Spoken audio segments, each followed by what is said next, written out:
Felipe Calderón se autoexilió, pero su adicción al poder, al erario o a la necesidad de mantenerse en la conversación le dispara internamente el deseo de querer ser noticia, intentando dar clases de liderazgo y gestión gubernamental mediante críticas al gobierno de Claudia Sheinbaum, mencionando sus extraordinarias y exitosas estrategias que ni su familia abandonada le cree. Bueno, su hijo sí, porque eso solemos hacer los hijos cuando nos cuesta afrontar ciertas realidades. Pero ¿qué autoridad moral tiene un expresidente cuyo propio legado está teñido de negligencia hacia el dolor y sufrimiento de tantas familias que se vieron violentadas con sus decisiones, omisiones, controversias, violencia y escándalos? Calderón, quien hoy desde su cómodo exilio en España pontifica sobre la política mexicana, olvidando que su sexenio del 2006 al 2012 fue un catálogo de errores, mentiras y tragedias.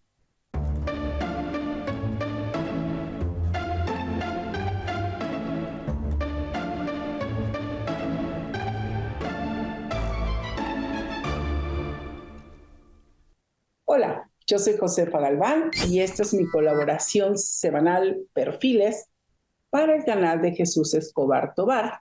Así que vamos por partes. 1. Breve contexto de historia personal y académica. Felipe Calderón Hinojosa nació en 1962 en Morelia, Michoacán, y creció en el seno de una familia de políticos panistas. Su padre, Luis Calderón Vega, fue fundador del PAN en Michoacán. Felipe estudió la licenciatura como abogado en la Escuela Libre de Derecho. Se dice que en 2000 estudió una maestría en Administración Pública en Harvard y en 2006 obtuvo una maestría en Economía del ITAM. Pero ¿esta formación académica se tradujo en buen gobierno? La historia nos dice que no. No siempre podemos garantizar que nuestros hijos que estudien una maestría, un doctorado, que sean tan estudiosos, van a garantizar buenas ejecuciones y tampoco nos garantiza inteligencia. Eso es lo que vemos con mucha frecuencia. 2.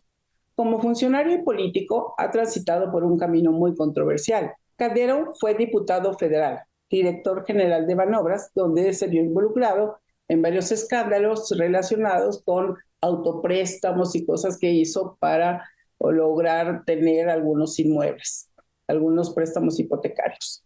Secretario de Energía en 2003, donde impulsó reformas privatizadoras que beneficiaron a empresas extranjeras, ya lo sabemos, a estas empresas españolas con las cuales se fue a trabajar, hasta que en 2006 llegó a la presidencia en medio de un fraude electoral histórico. Siempre lo han negado, sin embargo, tanto como lo niegan, tanto como las evidencias se presentan. Incluso en alguna ocasión escuchamos al presidente del INE, a los dos expresidentes del IFE y del INE, decir que efectivamente sí, ocurrió aquí, que hubo muchas irregularidades.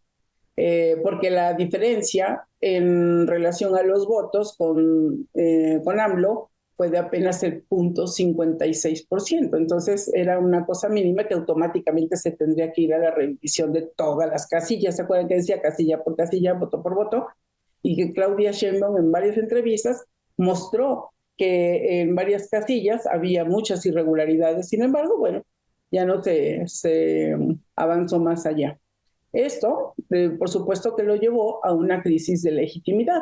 Su gobierno inició con microactos simbólicos, como una ceremonia de casi 5 minutos para que le impusieran la banda presidencial. Tuvo que salir de volada, estaba protegido por elementos del ejército.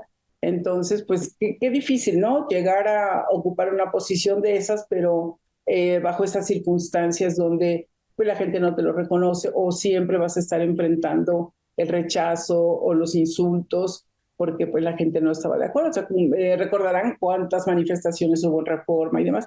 Y que claro, mucha gente decía, es que López Obrador es quién sabe qué. Pues siempre ha sido eso en la política, ¿no? Cuando no están de acuerdo se van a manifestar, eso lo vemos. Pero aquí había datos muy concluyentes de que esto había sido un fraude. Además, aceptado por los presidentes del INE.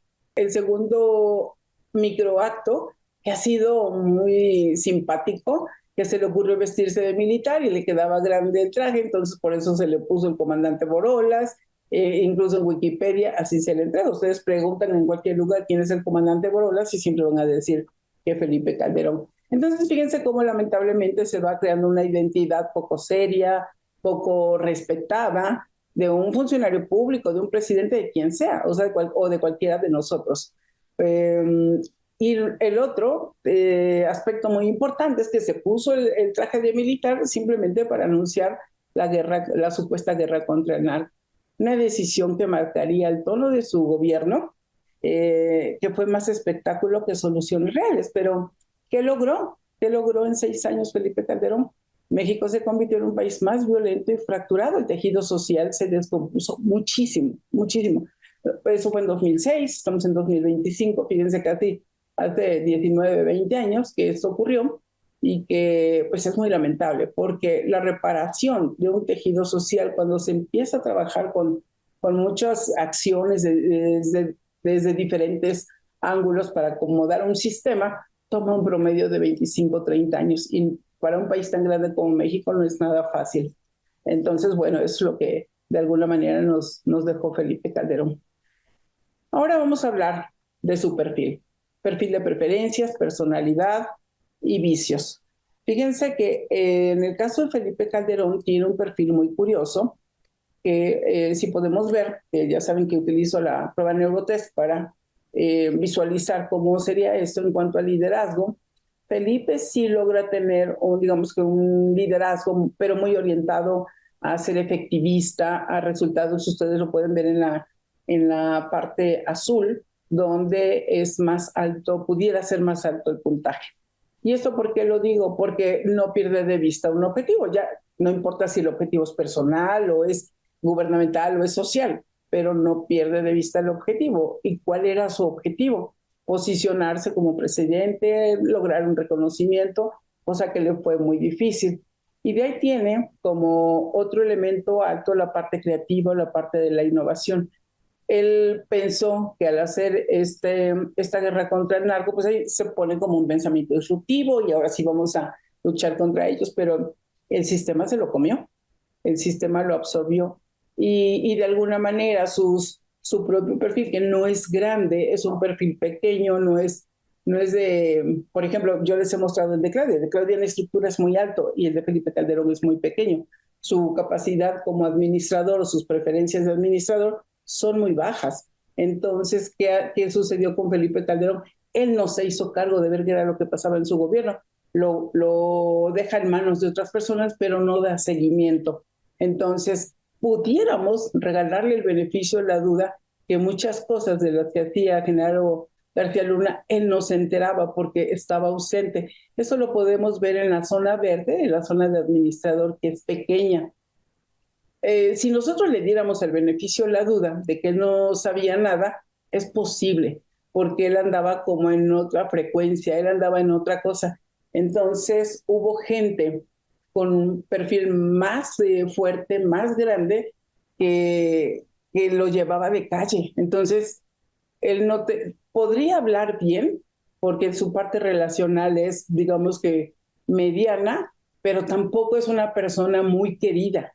Aunque algunas personas lo quieren, claro que sí, siempre van a tener a alguien que lo sigue, alguien que lo quiere, pero la parte relacional no es tan alta. Entonces, esto nos habla de una persona que ve por sus propios intereses, que ve por su salvaguarda. Fíjense, si fuera más relacional, Felipe, a pesar de que se le ha acusado, entre otras cosas, de nepotismo, por ejemplo, eso porque colocó a familiares en puestos clave, como era su hermano, Lotería Nacional, o los familiares de Margarita Zavala, los sobrinos, etcétera, colocó a muchísima gente en el poder, pero también eso pasa con la mayoría de los políticos, no es como que aquí sea algo especial, pero vamos, siempre esas redes se van a ir tejiendo en la política y también las redes de corrupción y las redes de tráfico de influencia siempre van a estar presentes. Ojalá que algún día logremos erradicarlo, pero eso es como un virus, como un cáncer que está presente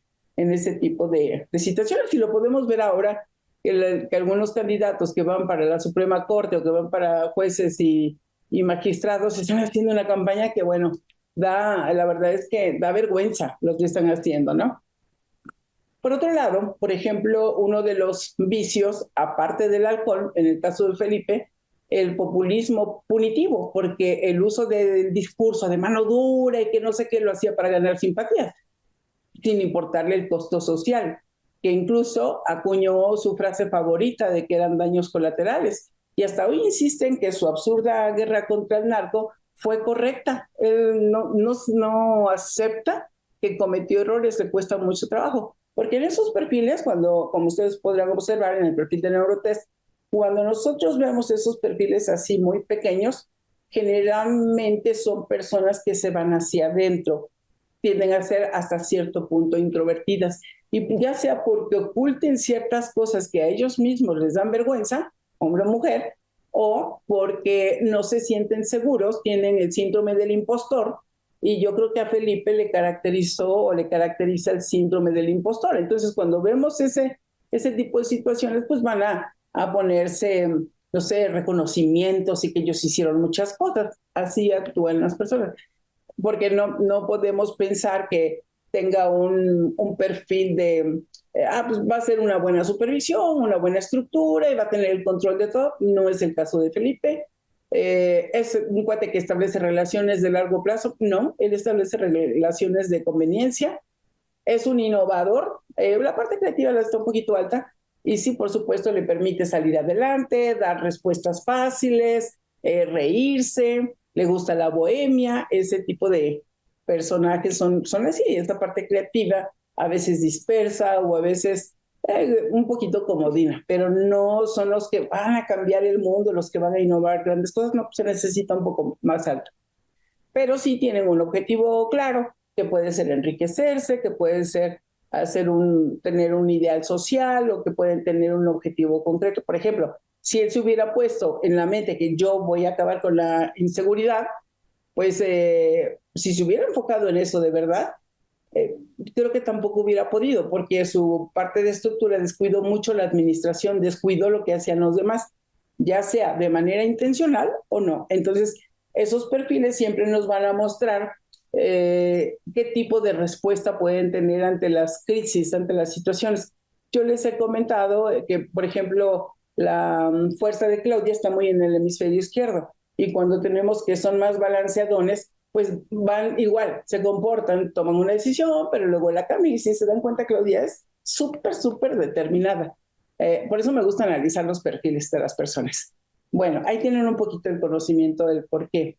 Entonces, cuando Felipe Calderón se acuña esa frase de que son los daños colaterales, de verdad no pudo reconocer, aún cuando una madre, por ejemplo, creo que fue en Ciudad Juárez, le gritaba a ver si hubiera sido tu hijo, no sabe cómo reaccionar, no sabe ser empático, no puede porque su perfil no le da. Si se dan cuenta, la parte roja está muy, muy reducida, entonces eso pues le permite como sí sonreír, como alguien que fue a salir a un bailable, ya sonrió, pero ya, se le quitó la sonrisa y vamos a lo que sigue. No logran tener conexión con las personas. Aunque se ría con alguien, eso no significa que conecte. Felipe Calderón no conecta, a diferencia de López Obrador, que ese cuate es la chispa andando, ¿no? Luego, el 4, su presidencia fallida y los escándalos. Se ha documentado de sobra, el sexenio de Calderón no solo fue violento, sino que fue muy corrupto. Hay demasiado sobre esto, pero hay dos casos emblemáticos que lo definen y que todo el tiempo se menciona. Uno es el incendio de la guardería ABC, que fue en 2009, donde murieron 49 niños y más de como 120, 150 quedaron lesionados.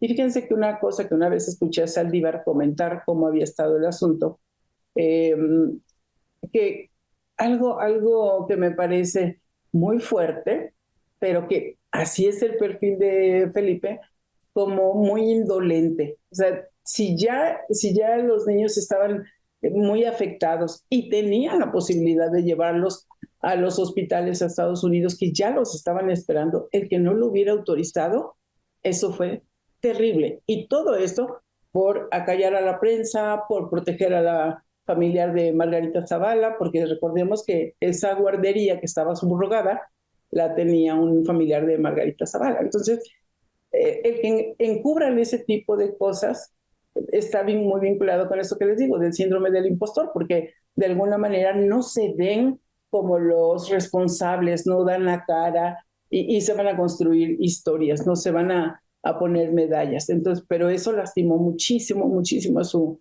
gobierno y también de los jóvenes del TEC de Monterrey, cuando dijo que iban armados hasta los dientes, esa fue la declaración que dio. Entonces, fíjense cómo nuestro perfil de preferencias de alguna manera son neuronales, porque así se van haciendo, se van robusteciendo nuestras conductas. Pues a cada rato salía a dar declaraciones que después no se sostenían. Se le caían muy rápido todas esas declaraciones y la verdad yo creo que a veces hasta los de la prensa les costaba mucho sostener la imagen de Felipe Calderón y de Margarita Zavala. Y también, por ejemplo, vemos las incompetencias lingüísticas y todo esto de la falta de inteligencia de Margarita Zavala, es impresionante. O sea, si Felipe Calderón fuera inteligente, no se hubiera casado con Margarita Zavala. Y no la desprecio por ser mujer, sino estoy hablando de perfiles que no se sostendría una relación tan fácil así. Entonces siempre se requiere como un grado de compensación para poder sobrevivir o un proyecto de interés común o un compromiso porque no sabemos demasiadas cosas, ¿no? Porque además Margarita pues, le ha pasado muchísimas cosas a Felipe.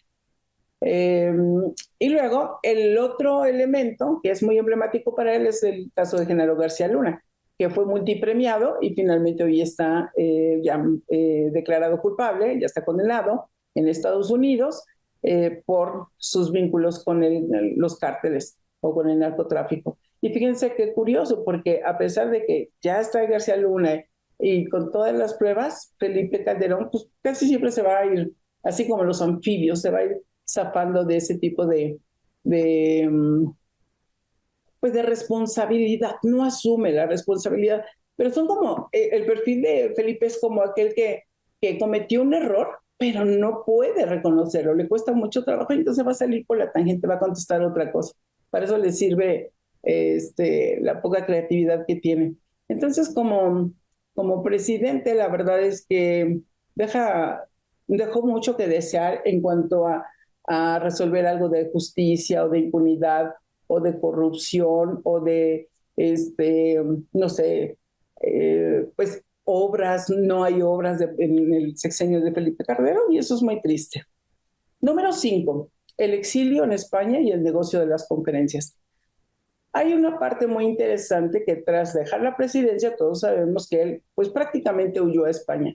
Y uno se pregunta, y mucha gente se ha preguntado, y bueno, ¿y Margarita, por qué? Y los hijos acá y él allá.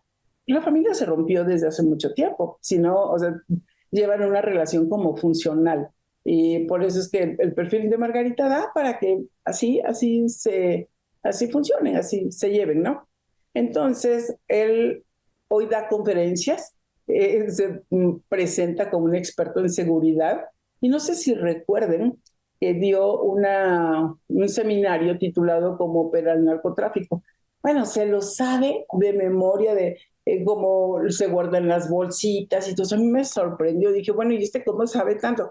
Ok, porque un director general de una compañía puede saber cómo se produce una pieza, pero me sorprende la manera tan detallada como Felipe Calderón se conoce todo el proceso, desde que se cultiva, desde que se produce, desde que se hace un proceso químico, todo lo va explicando en ese seminario. Véanlo, búsquenlo, ese seminario Cómo opera el narcotráfico con Felipe Calderón, y se van a sorprender. Y solamente viviéndolo es que uno lo puede platicar de esa manera. Entonces es como la prueba de que sí sabía, es como la prueba de su involucramiento. Entonces, pues cobra mucho por eso. Sus discursos generalmente están llenos de contradicciones, porque él dice que redujo la violencia, pero eso no es cierto, nosotros todos lo sabemos. Pero bueno, al final, ¿quién le queda a Felipe Calderón? Hoy, mientras critica a Sheinbaum muchas veces, pues se convierte como en el típico vendedor de humo, ¿no? En un charlatán porque pues es un expresidente sin patria que prefiere vivir de la imagen antes que enfrentar su pasado. Eso es muy difícil, enfrentar nuestro pasado cuando está en nuestra responsabilidad. Y finalmente, su sexenio, todos sabemos que fue un fracaso, inseguridad, derechos humanos, transparencia y muchísimos otros. Pero desde el exilio dorado, porque para tener la visa que él tiene allá en España, pues tienen que aportar una buena cantidad. Ya lo sabemos que la aportó Salinas de Gortari, que la aportó Peña Nieto, él y los que se vayan. Él pues está, yo creo que intentando reinventarse para convertirse en un analista, pero su discurso está vacío. Mucha gente sabe, y sobre todo con las redes sociales, cualquiera que busque a Felipe Calderón, y yo me acuerdo en la maestría, cuando un profesor nos presentaba algún tema, más se tardaba el profesor en darnos el tema que ya nosotros habíamos buscado en internet, la información. Entonces, a mí me sorprende, yo a veces pienso que muchos de los jóvenes que van a sus conferencias o que los obligan a ir a sus conferencias, porque luego está en el IS, en el Business School de España, yo a veces pienso que están como obligados para ir a ese tipo de seminarios. Son algunos que sí les gusta que te consideren de extrema derecha, que digan, no, sí tiene la razón. Entonces, pero bueno, déjanos tus comentarios. ¿Tú qué piensas? ¿Calderón puede ser un visionario incomprendido o un político cuyo legado es una mancha en la historia de México? Una lamentable mancha, ¿no? Déjanos tus comentarios, suscríbete y comparte este video para que nadie olvide ese fatídico sexenio. Y sepan que las secuelas, como en las pandemias, porque ya lo sabemos, no son fáciles de erradicar. Pues agradezco que hayas llegado hasta el final conmigo y nos vemos el próximo domingo. Chao, chao.